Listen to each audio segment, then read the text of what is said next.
Welcome back to Din and Daf. This is Elana Stein Hain. And today we are going to talk about something that comes up in Makot a number of different times in this week's daf. Comes up on Yudal Amid Bet to Ted Vav Amid Aleph, comes up on Ted Zayin, comes up on Yud Zayin. And the topic is Lav Hanitak La'aseh, right? Where you have a negative commandment followed by a positive commandment that seems to undo its effects, right? So if you violated the negative commandment of not sending away the mother bird before taking its chicks, if you have violated it, there is then a kumba aseh, there is then a positive commandment of, well, actually, you can send away the mother bird and you won't get malkut anymore. This is really, really interesting. The idea called lav hanitak la'aseh, the idea that if I transgressed a negative commandment, I can somehow avoid getting malkut because I either have the potential or I actually will do a positive commandment that seems to somehow either replicate the thing I didn't do before, or maybe fix or undo the consequences of what I did before. But this is very interesting because essentially what it's saying is I did an Aveira, and yet I'm not going to be punished for that Aveira because it seems like I have a second chance, or like I have a chance to make it right, or maybe because even if I haven't made it right yet, there's a potential to make it right. And I think it's an interesting question philosophically. What is the logic surrounding the question of giving second chances and not just giving malkut? Because on the one hand, I would say I understand, you're saying you have an opportunity to fix this. So I want to give you that opportunity to fix it. But on the other hand, doesn't that also open the door to a kind of exploitation where a person is going to say, okay, so I'll just violate the tase, and then I'll do the essay afterwards, and it'll all just be fine, right? So I think to me, that's what grabs me about this question. So I want to look at some of the parameters of this rule of alav hanitak la'aseh, not getting malkut for the person who did the lav, who transgressed the lav, and see where it goes in terms of that philosophical question. So let's take a look at the Mishnah in Makot that shows up in your Gemara on Daf Yud Daled, Yud Zayin, Amud Aleph. And it goes like this. It's giving you the classic case of alav hanitak la'aseh, which is lo tikach em al banim. You cannot take the mother bird with its babies, and afterwards, shalech to aim, send the mother bird away. So what happens is the Mishnah of if hanotel emal habanim, somebody did take the mother bird with its chicks already. Rabbi Yehuda omer loka ve'enu mishalech. Rabbi Yehuda says, sorry, one strike, you're out. You get malkot, and you can no longer send away the mother bird. When we say shalech to aim, it means you should have sent it away before, right? The Chachamim say no, mishalech ve'enu loka. You can now send it away and still not get malkot. Zaklal, here's the rule. Kol mitzvat lo tase sheyesh ba kumaseh, any negative commandment that has a go and do positive commandment that either, undoes the wrong that you did or at least mimics what you should have done, right? You don't get a punishment for it. You don't get malkot, right? It makes it sound like if you have a mitzvah say possibility of I'm going to now send away the mother bird, even though I'm late and I already transgressed taking everybody together and not sending away the mother bird. Well, I can be mishalachat, I can send away the mother bird, ve'ina loka, and I'm not going to get malkut. Okay, that's what it sounds like. Now it's interesting. It also could be read because of the zehaklal. It could be read simply that any mitzvah lo ta'aseh that has a positive commandment attached to it, you're not liable lashes for it, whether you actually do that positive commandment or not. Now, that may sound a little bit weird, but first of all, categorically speaking, we might just say, as you've been seeing in the Gemara this week, we only give malkot to lavim, to negative commandments that are similar to lo tachsom shor b'disho, that you should not muzzle an ox when it is doing its farm work, right? That is not a lo ta'aseh that comes with an aseh afterwards. It's not, well, if you muzzled it, then you should do X, Y, Z, feed it extra later. There's none of that. So we could just be categorically speaking, we just don't give malkot because the paradigm for giving malkot is lo tachsom shor b'disho, which is a very straightforward. You cannot, and there is no kumbase afterwards. So maybe if there is a kumbase, like shalech to shalach ta'im, then we don't give malkot, right? But the first part where Chachamim said mishalech ve'en elokeh, does it mean if you send away the mother bird, then you don't get malkot? Or does it mean you can still send away the mother bird and not get malkot? Like, I guess the test case would be, what if I haven't sent away the mother bird yet, but the mother bird's still there? I could potentially send it away. Is it possible that I cannot be chayevet malkot until there's no longer a possibility of sending the mother bird away? Or is it, if I send the mother bird away, if I'm mishalach at the mother bird, then I don't get malkot, right? Like those are two different timelines and causation lines. And that's going to come up. And it did come up in our Gemara. And it's really, you can already see it brewing in the Mishnah in the way that you read it. You know, when you look at the Tosefta in Makot, Tosefta in Makot, I think is much, much clearer. And it goes like this. Hanotel im al habanim, somebody who took a mother bird and its chicks. Rabbi Yehuda Omer Mishum Rabbi Yossi Aglili. Rabbi Yehuda says in the name of Rabbi Yossi Aglila, and Rabbi Yehuda is going to sound different here. Kol over lo tase, anyone who violates a negative commandment. She'avru al mitzvat lo tase sheyesh ba kumase, right? Who violated a negative commandment that has a positive commandment that parentheses might be able to fix it or undo it or mimic what you should have done, right? Close parentheses. Im kimu et mitzvat hase sheba pturin ve'im lav chayavin. If the person actually goes ahead and fulfills the aseh, sends away the mother bird, then they don't get malkut. But if not, they have to get malkut. That makes it sound, if you do the aseh, no malkut. Not just if there's a potential to do the aseh, but if you actually do it. Now, I want to say, you might notice, those who are looking at the text, you might notice that it doesn't say im kimu et mitzvat ha'aseh, okay?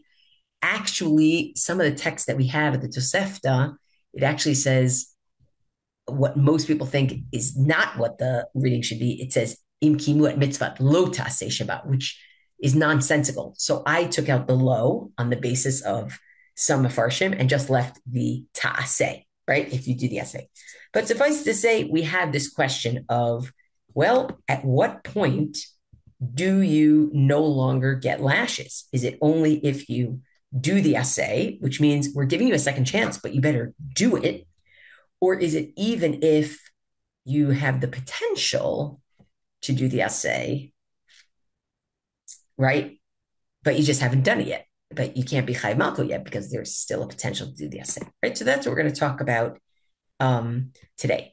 And what I would say is, what those who learn Daf Yomi will notice that in the Gemara, it seems like the way to talk about this issue is whether you speak about this as kiyem pater, lo kiyem chayav, right?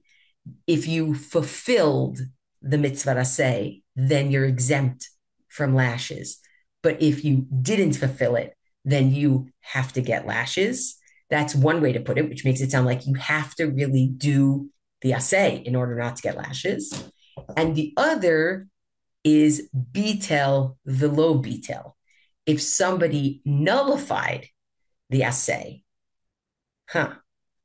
then they get lashes. But if they didn't nullify the assay, but it doesn't sound like they actually did the assay, they just didn't nullify it, they didn't make it impossible to do the assay, there's still potential to do the assay, then they still don't get malkum, right? So that's the conversation. Kiyem lo kiyem, bitel lo bitel.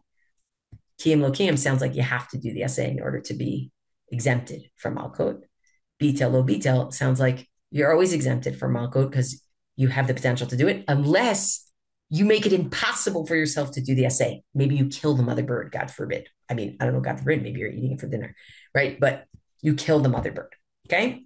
So what I want to look at is a timeline, a spectrum of views on, well, what, when, what do you have to do in regards to the mitzvah say in order not to get malkut? And I think each one of these, and it's really a timeline. I could ask it as, do you have to fulfill the mitzvah say? I can also ask it as, when do you have to fulfill the mitzvah say? All right. And no surprises here.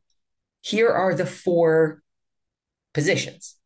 One position, you have to fulfill the asay toch kedei dibor within seconds of when somebody warned you that what you're doing is usher by pushing away not pushing away the mother bird.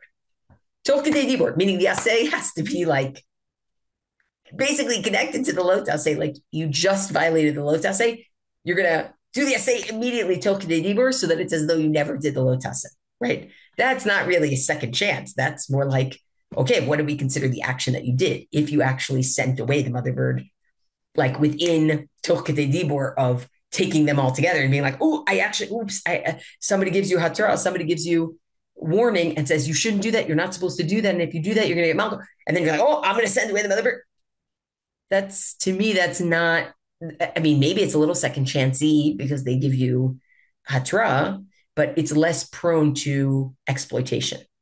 The second is maybe you have to do the assay when Beit Din is trying to sentence you about the lo taseh that you did. So you're taken to Beit Din because you didn't send away the mother bird.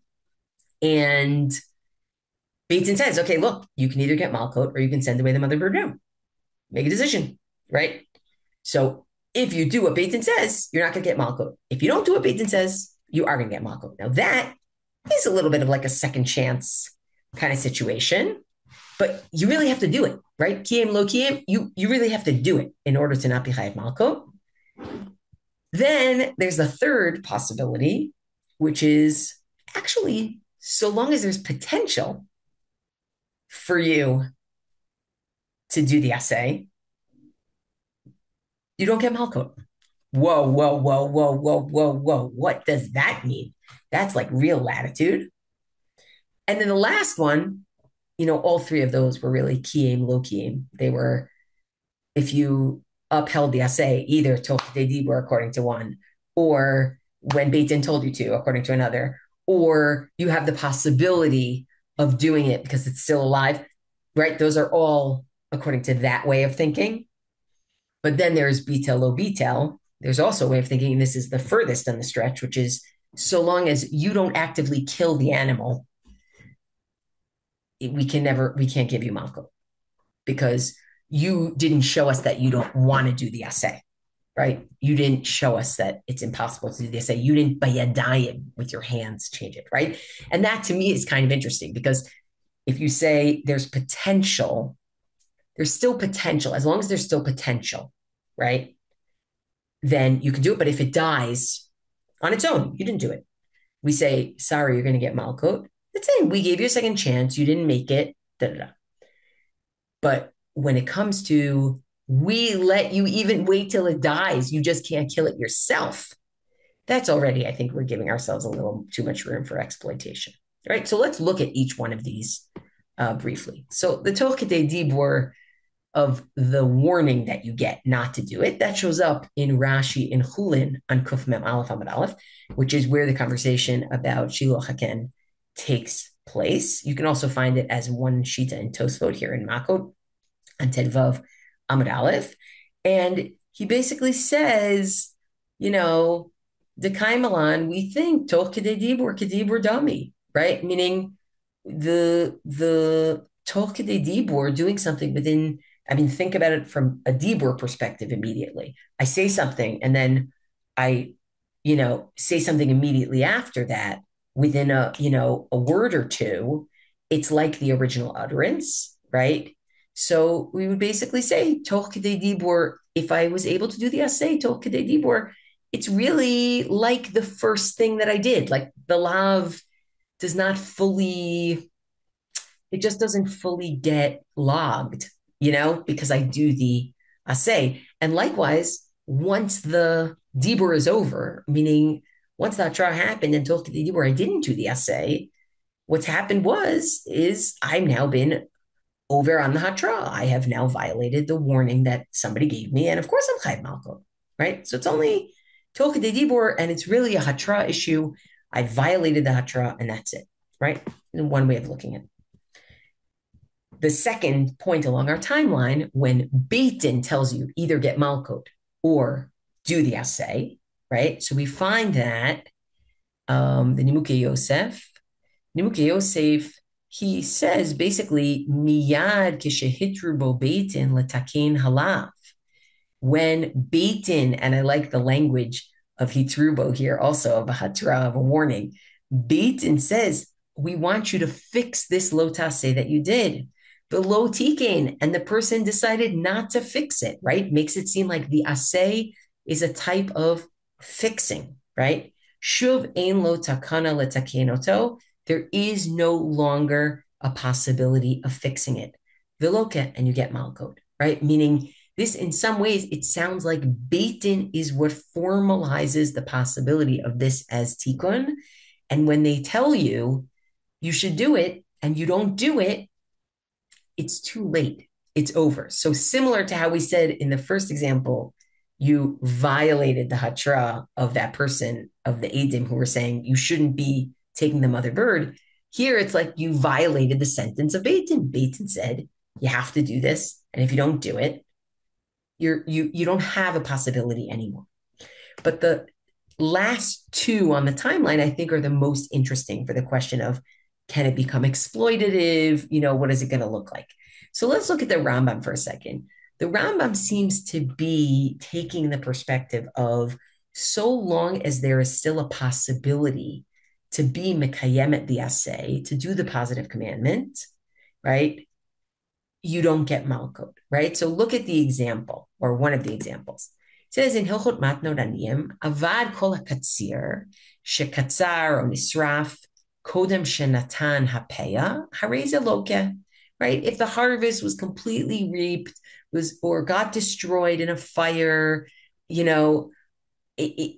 before you were able to give peya, you get malkut. Why? Sharei avar al mitzvah lo tase ve'eno yachol lekayem aseh sheba shenitak lo, because you have violated a negative commandment of, you're not supposed to take pe'at sadecha, and you can't do the positive commandment of lani v'lager ta'azovotam, leave them, right? Because they're destroyed. Notice, you didn't necessarily in each of these cases destroy them. You didn't necessarily burn them. You didn't purposely say, I don't want to do this assay, and therefore I'm going to destroy them and I'm going to show everybody. It just happened that way. It just happened, and there's no possibility of the assay. But as long as there's a possibility of doing the assay, you're still good. And then he gives another example. And what about leket? When you drop in your harvest a few pieces. Kishekotzer u'me'alem lo yelaket hashibolim hanoflot b'shat hakatzir ela yanichem la'aniyim. Right? When you are harvesting and binding your sheaves, right? If you drop some of them drop, you shouldn't pick them up. You should leave them for the aniyim, right? The leket kitzircha lo telaket, excuse me, right? You shouldn't pick up your leket, right? Avar ulekatan, but let's say somebody did, right? You did a lo tase. Afilu tachan ve'afa noten la'aniyim. Even if you already ground them down, and you bake them, you can give them to the aniyim. Shene'amar, as it says, la'ani v'lager ta'azovotam. You give them to the ani and the ger. There's your kum v'aseh, or kum aseh, right? Avdu onis refu achar shlekatan. But if they got lost or destroyed after you pick them up, kodem shenatan la'aniyim, before you give them to the aniyim, you get malkot. Right? So what we're looking at there is not you tried to destroy them, you tried to do something to show that you didn't want to do the essay. It just happened that way that you can no longer do the essay. And when that is the case, you do not have an out from your malkot. Right. So here we have something a little more complex. We're basically, I don't know that we're giving the benefit of the doubt per se, but I think what we're really allowing to happen here is we're saying so long as there's still an opportunity to do the assay, we are not going to give you malkut. We are not going to punish you. Right? That already, I think, opens us up to the question of where is that going to be wow, I really appreciate that. And this will give me the opportunity to do the right thing. And where is it going to be people are going to take advantage and do the wrong thing and specifically not give that leket and just assume that they won't get malkut, right? But the fourth on the timeline, which is really according to the betel lo betel, that you really have to be in order to get malkut, you have to be mivatel the assay biyadayim actively. You yourself would have to burn the leket. You yourself would have to kill the mother bird rather than them dying of their own causes in order to get malkut. That is the most uh I'd say it's the most makil, it's the lightest in terms of punishment of what the person did. And I think that the way Rashi presents this perspective, even though this is not really what we seem to hold lahalacha, but the way that Rashi presents this perspective, I think is really, really interesting. You can look in Mako Tetzayin Amud Aleph to, see where this concept of being mivatel biyadayim or mivatelet biyadayim would come up. But I really like the way that Rashi says it. If you were trying to look at the idea of the lav being talui bevitol haase, right? That the lo taase is actually dependent in terms of its requirement of punishment on nullifying actively the positive possibility, the positive commandment, ואינו נגמר עד שיבטל את העשה בידיים ביטול עולם. And it has not been completed, meaning the masa avera of the lo tase that you did is not considered complete to require malkot until you actively nullify, actively, biyadayim just means actively, in a permanent way, the asay shelo yuchal lihitkayem, right? Od, right? It will not at all be able to be performed, right? So it seems like if we look at these four approaches of, is it that you have to do the asay immediately, tol kedei dibur, of the lo ta'aseh, we look at that and say, what we're really saying is you have a chance through the hatra to do the right thing, but that's it. The lo taseh and the aseh have to really be so close together that it's almost as though you never did the lo taseh. The second approach, it has to be when Beitin says, look, you committed a lav. We are going to give you malkot. If you don't want to get malkot, we are offering you a way to fix what you did. Go fix what you did. But it's under the aegis of the Beitin saying, go do this. That is your one and only chance. The door is not open forever. It is allowing for a possibility of takana, of fixing of what's been done. Not that you didn't do anything wrong to begin with. You absolutely did.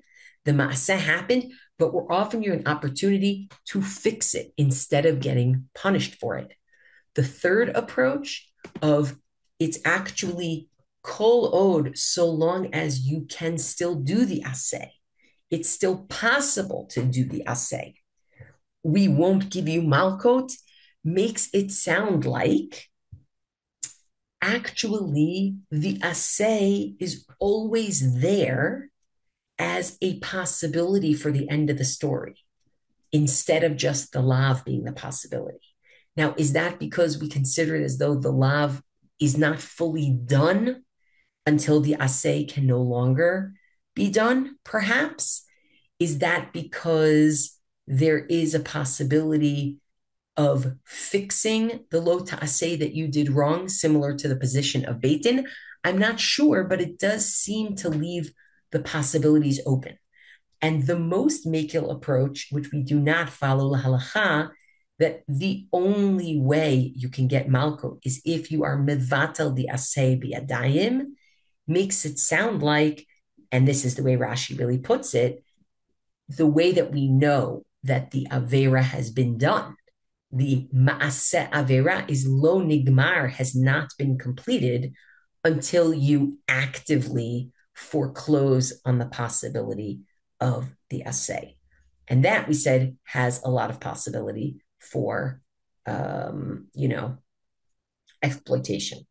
But what we do see here is basically a question of how many second chances do we give? How long do we give people for a second chance when there's a potential for a second chance if they don't take it? Should we be waiting for them to take it, or should we be punishing them, right? And I think these are really important philosophical questions, let alone, by the way, when you think about some of the mitzvot here that are going to impact other people, like whether you're going to give the leket or not.